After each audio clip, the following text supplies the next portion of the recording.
অনেক দিন ধরেই অসুস্থতা থাকার কারণে ঘরে সেভাবে কোনো রান্নাবান্নাই হচ্ছে না, তো ভাবলাম যে আজকে একটু জমিয়ে রান্নাবান্না করা যায়। হ্যালো এভরিওয়ান, আসসালামু আলাইকুম। কেমন আছেন সবাই? আশা করি সবাই অনেক অনেক ভালো আছেন। তো আমি আজকের ভিডিওটা সকাল থেকেই শুরু করেছি। সকালে আমি একটু সিমাই রান্না করে সকালের নাস্তাটা শেষ করে নিচ্ছি। যেহেতু কয়েকদিন হলো ঈদ গেছে, এই জন্য বাসায় অনেকগুলো সিমাই পড়েছিল, তাই ভাবলাম যে সিমাইগুলো আমি ব্যক্তিগতভাবে তেমন একটা পছন্দ করি না, কারণ আমি একটু মিষ্টির পরিমাণটা খুবই কম খাই। তারপর ভাবলাম যেহেতু ঘরে পড়ে আছে, এগুলো বেশি দিন থাকলে হয়তো নষ্ট হয়ে যাবে, তার থেকে রান্না করে বাসার সবাই কম বেশি একটু একটু করে খেয়ে ফেলি। আমি যেহেতু লাচ্ছা সিমাই রান্না করবো, এই জন্য প্রথমেই আমি দুধটা জাল করে নিয়েছি, আর বাসায় গুঁড়ো দুধ ছিল সেটা দিয়েই করেছি, কারণ এমনি দুধটা ছিল না, তাই সেটা দিয়ে করতে পারিনি। তো কি হবে, গুঁড়ো দুধ দিয়েও তো অনেকেই সিমাই রান্না করে খায়, তাই না? আমি সিমাই রান্নাটাই একদম বেশি কোনো ঝামেলা করিনি, একদমই শর্টকাট ভাবেই রান্না করে নিয়েছি, একদম ইজি ভাবেই, যেটা আপনারা দেখেই বুঝতে পেরেছেন। তো সকালের খাওয়া দাওয়া সেরে নিয়ে আমি দুপুরে রান্না বান্নার জন্য প্রস্তুতি নিয়ে চলে আসলাম রান্নাঘরে। প্রথমে রান্নার শুরুতে আমি এখানে পোলাও রান্না করে নিব, এই জন্য বেশি করে পেঁয়াজ দিয়ে তেজপাতা মশলা টশলা দিয়ে আমি পেঁয়াজটা একটু হালকা ব্রাউন কালার করে ভেজে নিই। দেন এখানে আমি চালটা দিয়ে দিচ্ছি, চালটাও আমি একটু ভেজে নিয়ে তারপর এখানে আমি পানি দিয়ে দিব।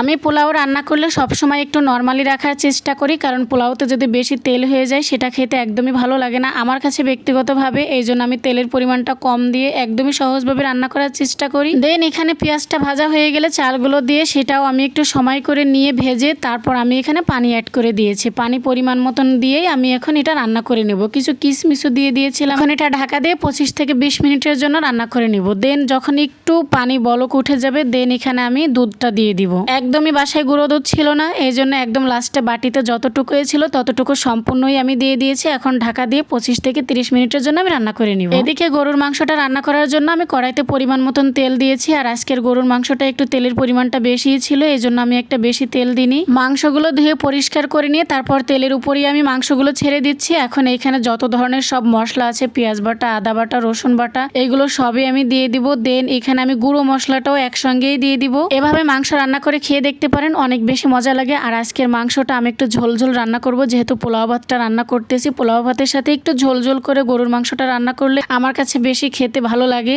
সব সময় তো মাখা মাখাটাই বেশি খাওয়া হয়। মাখা মাখা যে কোনো তরকারি, সেটা মাছ ভোনা হোক বা গোশ ভোনা হোক, সেটা আমার কাছে খেতে অনেক বেশি ভালো লাগে, কিন্তু আমার হাজবেন্ড একটু ঝোলের তরকারিটা খেতে বেশি পছন্দ করে। তো সবগুলো মশলা দিয়ে এখন পরিমাণ মতন মাখিয়ে নিব। মাখিয়ে এই গোশের গা থেকে যে পানিটা বের হবে, সেই পানিটাই আমি টানিয়ে নিব। প্রথমে কোনো পানি দিব না, কারণ মাংসের গা থেকে কিন্তু প্রচুর পরিমাণে পানি বের হয়, এই জন্য প্রথমে পানির পরিমাণটা না দিলেও হয়। দেন অল্প একটু পানি দিয়ে আমি সেটা পরে কষিয়ে নিব। মাংসের গা থেকে অনেকটাই পানি বের হয়েছিল, পানিটা বের হওয়ার পরে আমি আরো অল্প একটু পানি দিয়েছিলাম কষানোর জন্য। এখন আমি এখানে কিছু আলু দিয়ে দিব, এবং আলুটাও আমি ভালোভাবে এটার সঙ্গে মাখিয়ে নিব। আলুটা প্রথমে দিলে একদমই গলে যাবে, এই জন্য আমি যখন কষানো হয়ে গিয়েছে সেই পর্যায়ে এসে আলুটা দিয়ে দিয়েছি। আর আমার হাজবেন্ড মাংসের ভিতরে রসুন খেতে অনেক বেশি পছন্দ করে থাকে, এই জন্য আমি এখানে 4টা রসুনও দিয়ে দিলাম। আর আপনি একটা জিনিস ফলো করে দেখবেন, গরুর মাংসের ভিতরে যদি আপনি রসুনের পরিমাণটা একটু বেশি দেন, যদি একটু আস্তে আস্তে রসুনগুলা দেন বা কুয়া খুলে দেন, সেগুলো খেতে কিন্তু অনেক বেশি ভালো লাগে। তো এখন আমি ঝোলের পানিটা দিয়ে দেবো পরিমাণ মতন, যেহেতু আমি আজকে তরকারিটা একটু ঝোলঝোলি রাখবো, এই জন্য ঝোলের পরিমাণটা একটু বেশি দিয়েছি। গরুর মাংসটা আপনি যখন রান্না করবেন, চুলার আঁচটা যদি প্রথমে অল্পের দিকে থাকে, পরে যদি আপনি বাড়িয়ে দেন, তখন কিন্তু গরুর মাংসটা খুব তাড়াতাড়ি সেদ্ধ হয়ে যায়। কিন্তু প্রথমেই যদি আপনি একদম হাই হিটে রান্না করেন, তখন দেখবেন যে গরুর মাংসটা সেদ্ধ হতে অনেক বেশি সময় লাগে। এদিকে পোলাও ভাতটাও রান্না হয়ে গিয়েছে,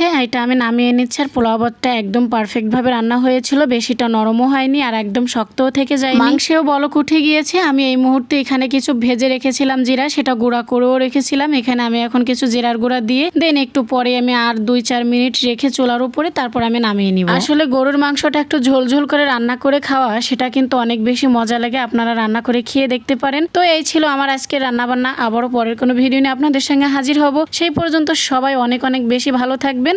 আসসালামু আলাইকুম।